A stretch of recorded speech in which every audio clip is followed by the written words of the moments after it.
Parce que les résultats du sommet du 15 août, donc entre Trump et Poutine, sont, comme je l'ai dit, extrêmement larges et touchent à la sécurité du monde, mais touchent aussi à des questions de coopération énergétique.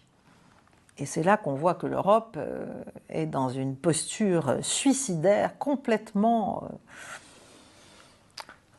ahurissante et dont elle va avoir désormais beaucoup de mal à se sortir parce elle s'est mise sous la coupe américaine, si vous voulez, et elle va finir par acheter le gaz et le pétrole russe via des sociétés américaines et le payer 3 ou 4 fois plus cher. C'est à ça que nous allons aboutir avec notre intelligence de situation remarquable.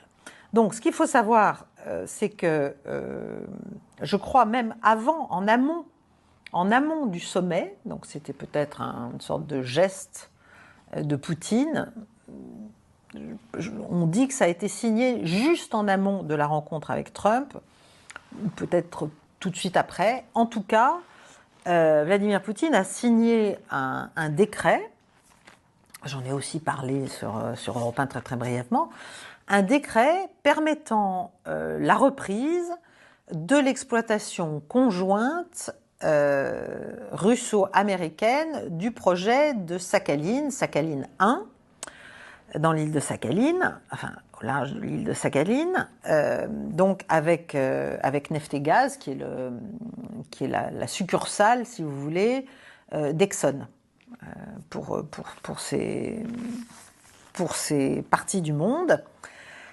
Donc il y a une coopération vitale en fait qui est renouée. Il faut savoir qu'Exxon s'était retiré précipitamment en 2022, évidemment, du marché russe, sous la pression, etc., et avait perdu plus de 4 milliards dans cette affaire. Donc là, on prend la mesure quand même de la naïveté européenne, du ridicule de la posture européenne et de notre impuissance énergétique qui est auto-consentie. Hein.